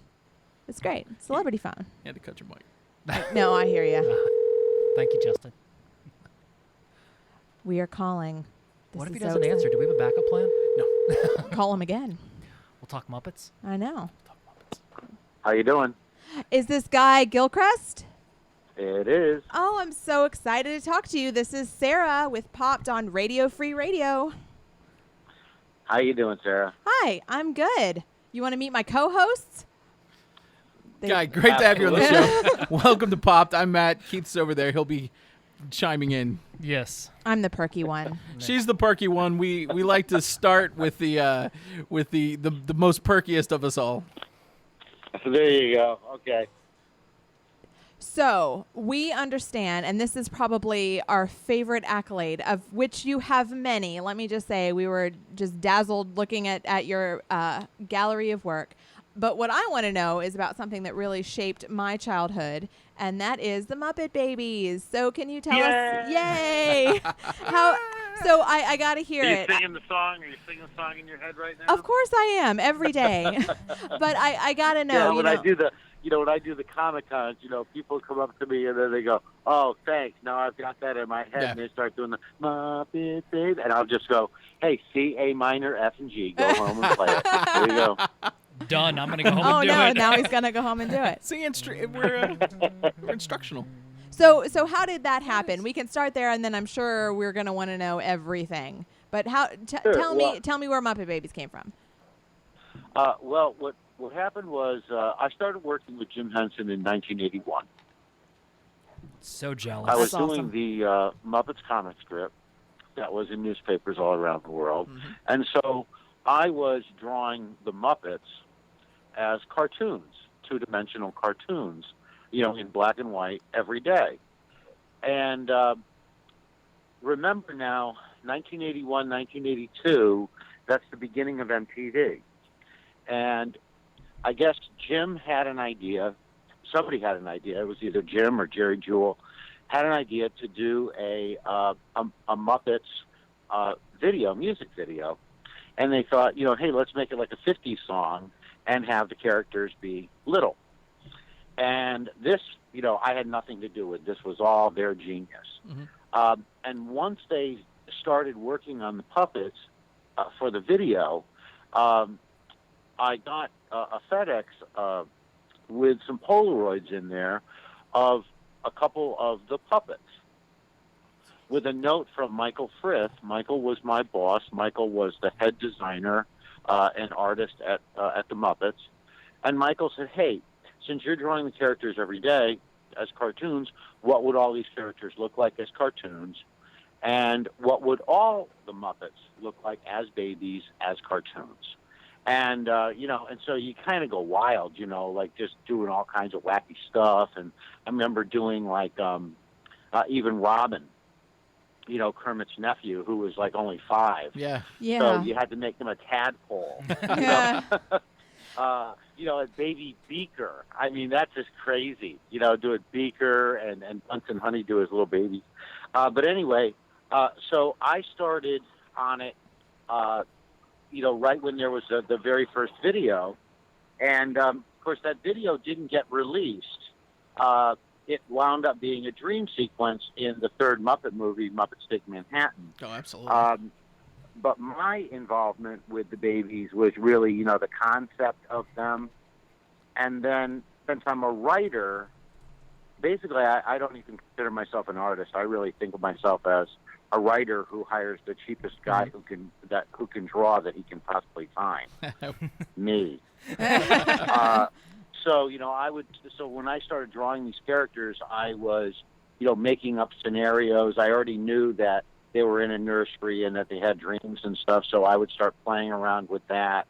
And then my concept drawings, along with Michael's and a couple of other people, wound up, getting to Marvel Animation, and the television show happened. When the show was happening, I was incredibly busy because all those toys and games and books that your parents spent so much money on, they can blame me because I was painting up a storm, doing all of that stuff while still doing the Muppets comic strip every day. Wow, that was a lot of work. So that was like a lot of package work and toy design, right? Yeah. Well, basically, what would happen is, so we had a studio, and I was used to. I'm like I said, I'm a writer, and my main thing back in those days was writing and drawing the strip. But at the same time, I was also doing writing and drawing my own children's books. And I was developing a style that was based on 1950s Disney books that I had remembered as a kid, where we would airbrush the color. I would draw on heavy duty art paper, and then we would airbrush the stuff so that it would look really super soft. And then instead of doing what everybody else did, which would be doing black line on really nice tracing paper and then having it all put together mechanically, what I did was I would actually paint with colored line right on the finished painting so you couldn't make any mistakes. And because I didn't know any better. Nobody told me I couldn't do that, so I just did it. I never went to art school or anything, so, I held the brush wrong, I did everything wrong, and da-da-da. So I had this style that I was developing for my own children's books, and when I showed that style to the folks at Henson, they really liked it, and so I started doing that sort of painting for all kinds of products, like the board game, the Muppet Babies board game, and the lunchbox, and on and on and on. If there was any big licensed toy or game or anything that came out of the Babies or Fraggles or any of that stuff back then, it was pretty much me. Guy, I got to tell you, Keith is spending our next mortgage payment on eBay because he didn't know there was a Muppet Babies board game. So I do. Yeah, now he's so excited. He's rebuying everything that his parents bought. If you find it and it's got all the little figures and everything, man, buy it. I'm looking on eBay as we speak. That was one of the biggest paintings I ever did because the board itself is a complete painting, and I probably did it 6 feet by 6 feet, and we had to hand deliver it to Rhode Island to the game people. Oh wow! So what did you use to put it together? Were you painting? Were you using acrylics? Yeah.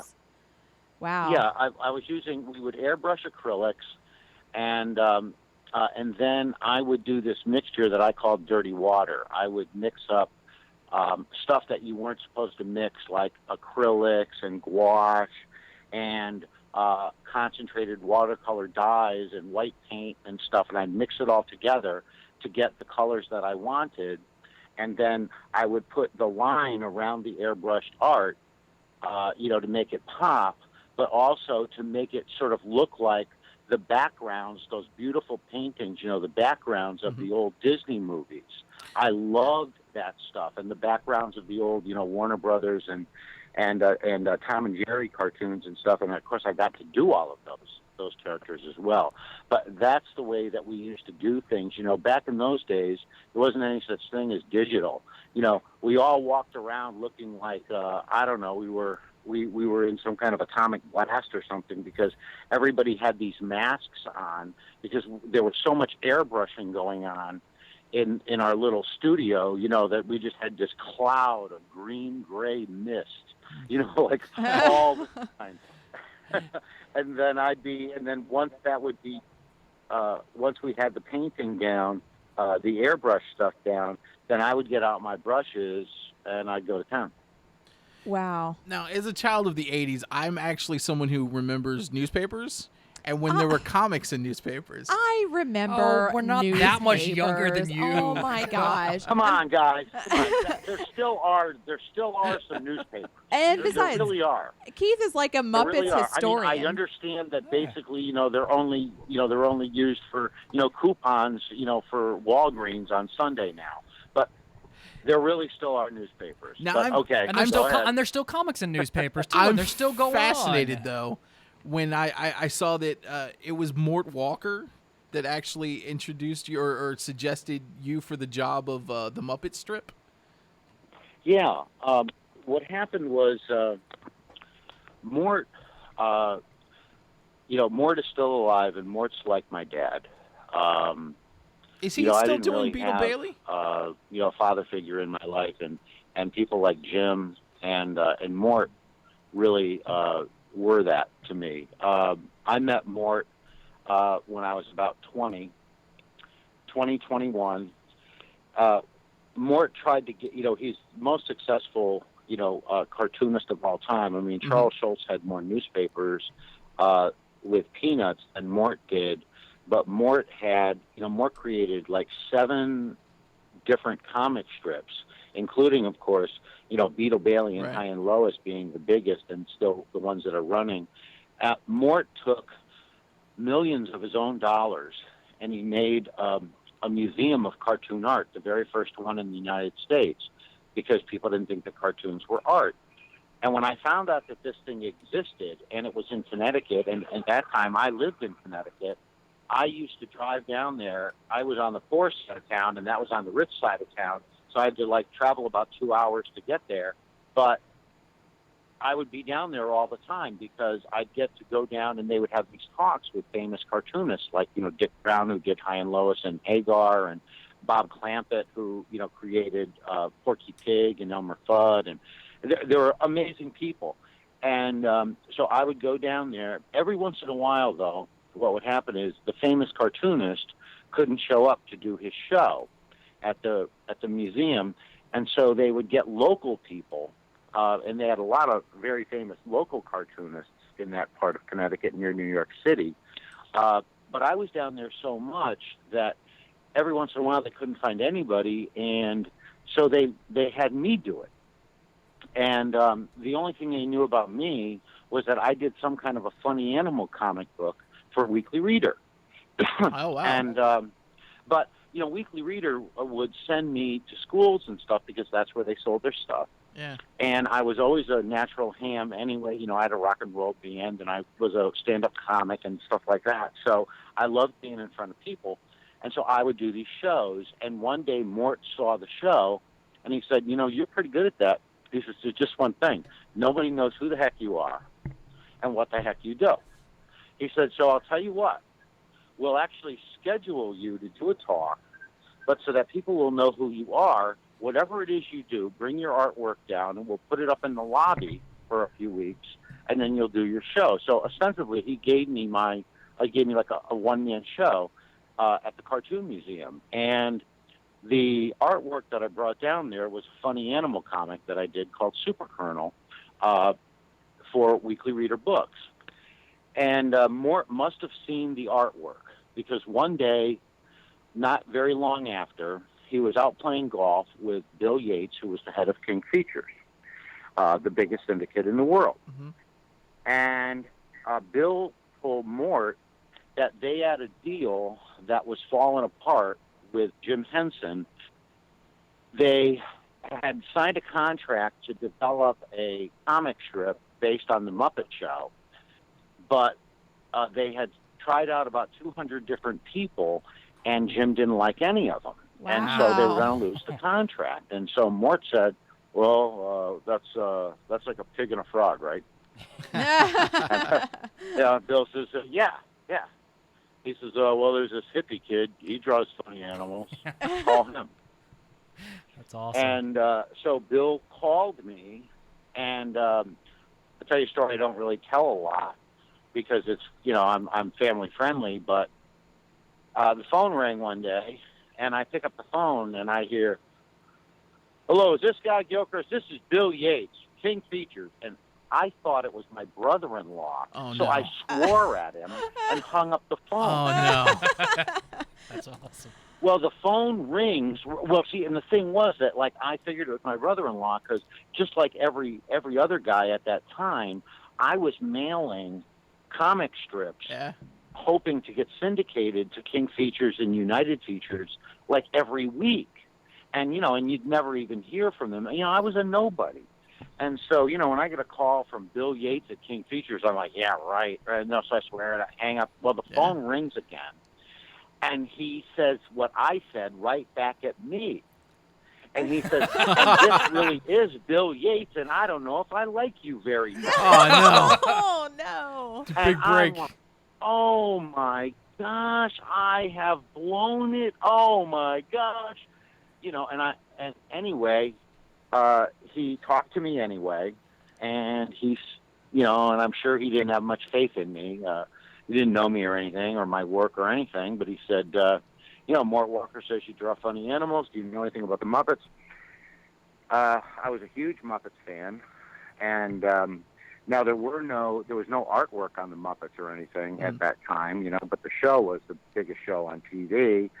And, of course, there was some artwork on the Sesame Street Muppets. There was books and stuff. And so, anyway, he gave me a week to come up with some stuff. And so a week later, I was in New York City in his office, and I brought him, some dailies and a Sunday page that I had made up.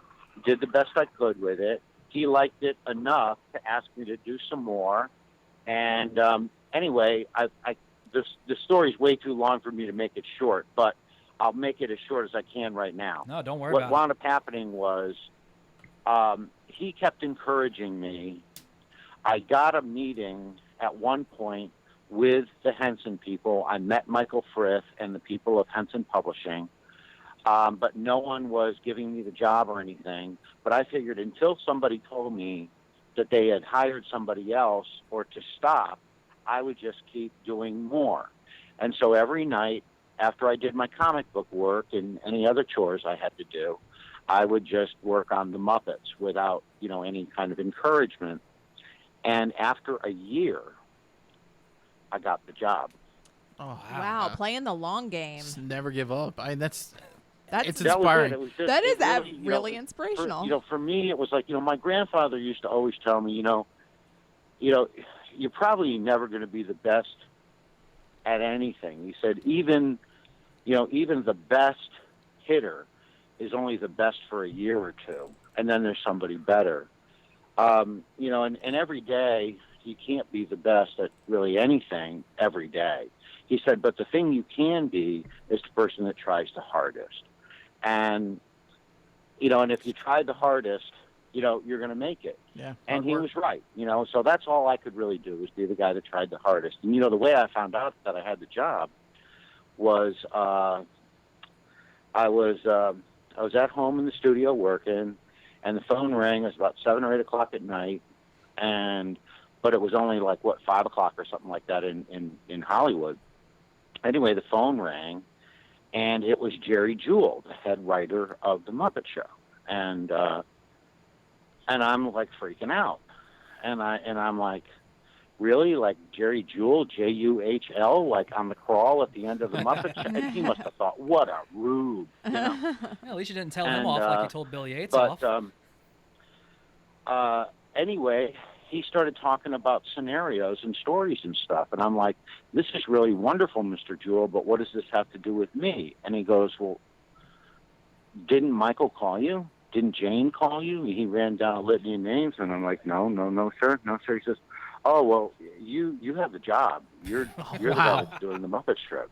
Holy cow. And so, instead of me fainting, passing out, and needing oxygen, which I did have to have oxygen, I had to pretend, that this kind of thing happens to me every single day because I had to carry on, an hour-long conversation with my favorite writer, acting like this happens to me every single day. And then when I finally hung up the phone, that's when I could go nuts and the national celebration could begin. Rightfully so, too. So I have a question since we're on the topic of Muppets, and we were discussing this earlier in studio. Which is your favorite character whether it's the draw, write, or just in general. Yeah. Well, my favorite character to write and draw is the one that I'm doing at that very moment. Oh. It has to be, always. You're always in the moment, and you're always being that character, and you're reacting to whatever's going on with that particular character. The cool thing about writing a strip or a television script or anything is that you get to be all of the characters. You're acting, you're the lighting director, you're the scenery guy, you're everything. And they don't do anything unless you do it. And so you become all of these characters. And I'm not saying I run around, like with purple gloves, in a pink gown, like Piggy. But you got to. We think wouldn't like Piggy judge when you. you're writing for Piggy. But I will tell you, I do have a favorite Muppet. It's Rolf. Rolf. no. Keith wins. Matt was giving me a hard time for liking Rolf, and he's like, "Really, Rolf?" I was like, "Yeah, I wasn't Rolf giving you is a the hard best." time. You were giving me a hard Yeah, time. you a little were. bit. That's what you I'm do. just I'm a Fozzie guy. I love Rolf. Besides being Fozzie, awesome. he is. But I'm not Rolf is negating my Fozzie. favorite. When I think of Jim, of course, when everybody thinks of Jim, they always think of Kermit, and rightly so. I mean, he's the most famous Muppet, and that was Jim. But to me, Jim was Rolf and Kermit combined. Rolf is a philosopher, a goofball, a prankster. Plays piano in a bar for money. It's good. It's good. He's point. actually one of the few Muppets that's referenced drinking too in the movie. He's got it all going on, man. And when I was a little kid, way before I ever dreamt of ever working for Jim Henson, or even before I knew who Jim Henson was, there was a show on television in the late '60s, the Jimmy Dean Show. Jimmy Dean, the guy that sang Big John, Big Bad John. Yeah. Yeah. Like his he sausages. had his own television show, and Rolf was on the show. Purina, right? He would do. What's that? Well, he did the commercials Yeah, too. he but, later he did was actually like a Purina. sidekick for Jimmy Dean. That's on the right. show. That's right. Yeah, but he was right. He was sidekick like Topo Gigio was for Ed Sullivan. Mm-hmm. And so the first Muppet that I ever saw was Rolf. So Rolf is my favorite. Good answer. I We're agree, behind you. Keith is your biggest fan. Man. Yeah, no, Keith is all about it. I already was because besides just Muppets and all your other great artwork, you also had your hand in, no pun intended, in another one of my favorite franchises, which is Turtles. Does that one have a similar kind of story of how you got involved with that, or is that a little more low key? By the time the Turtles came around, I was very well known within my little industry of licensing and merchandising and art. Having my hand in so much of, of course, all the Henson projects and also Looney Tunes and stuff. And this was sort of like toward the late 80s, and we had a pretty big studio going, and the phone rang one day, and it was Random House, the publisher in New York, and Roberta Purcell was the editor's name, and she said, and I had a deal with Roberta because we had a lot of wonderful artists that worked for me and with me, and we could pretty much draw any style of any character. And so she would always give me the first shot at any new cartoon character license that came down the pipe. And so she called me up and she said, "Hey, so we got these, they're turtles, and here's the thing. So they're like mutated with some nuclear waste or something, and they live in a sewer, and they do karate chops, and they eat pizza, and their boss is a rat. You think you could do a bunch of books about these guys?" And I went, "No, I think I'm good. Roberta, I'm all good on that." And anyway, a couple of weeks later, the phone rang again, and it was a company called Mirage Studios. And that was Eastman and Laird's licensing company, Kevin and Peter, who created the Turtles. And they said, "Gee, we'd really like to get you on board." Now, this never happens in business, that you turn something down and then they call you back up. And but it did in my case. And anyway, he said, "Listen, we have a TV show coming out, and can I just send you the storyboards on the first couple of episodes and see if you'll work with us, creating some children's books for this stuff?" And I said, oh, okay. So he FedExed me some stuff, and I looked at it, and they were cute, and I read the stories, and, and it was pretty good. And so I called him back and said, okay, well, when do you need these? And that's when I found out why they called me. Because, I had done so many different characters, and they only had like a couple of weeks to do the books before the television show was going to happen. The books had to get done and then get published and, printed and all that and then distributed. And they wanted all that to happen when the show came out. And so basically they gave me some stories that I edited, and then I drew the characters once to show them that I could draw them. And they said, yeah, these look pretty good. And so then they left me alone. And so we did like 4 books of full color airbrushed art, the same method I was telling you about earlier. And there was no time for us even to mail them in for Kevin and Peter to give it the okay. Nothing. There was no time. So that was why they gave it to me. They figured that it wouldn't come out looking half bad. And so I started doing the books, and that was the beginning of my involvement with the Turtles. And gosh, for, I don't know, a year or 2 years, I drew and painted, a ton of those characters, along with wonderful people that were working with me, Gil Fox and Frank McLaughlin. These guys are comic book legends, and they worked on the stuff with me. And we turned out all of those books, and it's really, really cool. All these years later, I had never met Kevin or Peter, and I didn't know how this all came about at all. I was in Connecticut, and they were in Massachusetts, and they were fans of mine. And I didn't know them. I didn't know the character. I didn't know anything. And but a couple of years ago, I was doing Comic-Con in Indianapolis, and I was walking into the auditorium to do my panel on the Muppets, and out was coming Kevin Eastman. And I went, "You're Kevin Eastman." And he says, "You're Guy Gilchrist." And we hugged. It was the very first time we'd ever met. And, he could have slugged me. If he didn't like what I had done, he could have slugged me. But he was extremely gracious and, told me he was a big fan and, thanked me for the work that I had done on his characters and everything. And it's really, really nice when, when that sort of thing happens. A lot of times when you're working on, on icons, of course, they weren't icons when I started working on them, but when you're working on other people's characters, sometimes you don't get to meet that person. And so you never really know if they like what you do or they don't.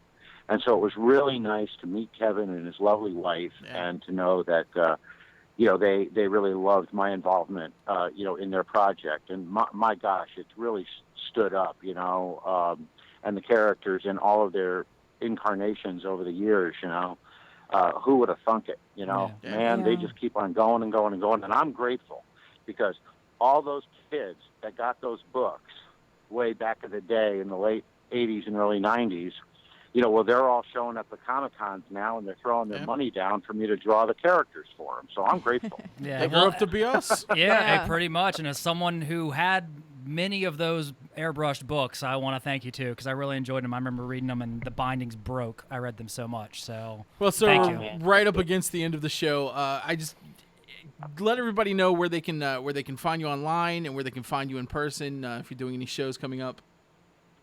Yeah, well, I'm going to be next week, all next weekend, not this coming weekend, but the next weekend. I'll be in Chicago at Wizard World, at the Comic-Con there.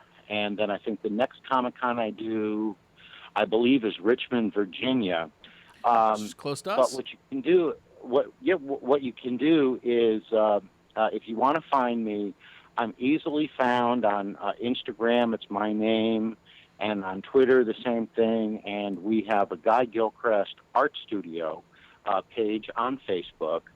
And if you want to go to the website and see the dates and stuff, the website is nancyandsluggo.com. We never even got a chance. We never even got to talk about that. It just means we're going to have to have you back. 2 years, so it's nancyandsluggo.com.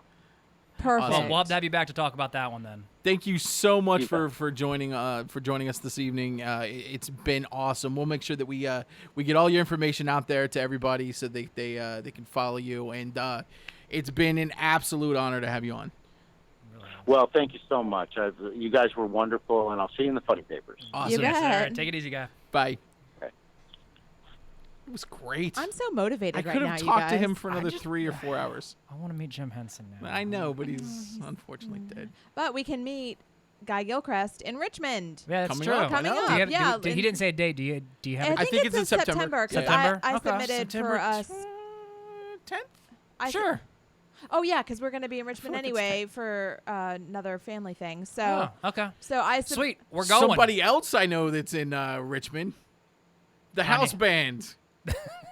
Take it away, Feral Conservatives. We'll see you guys next week. I see what you did there. Bye.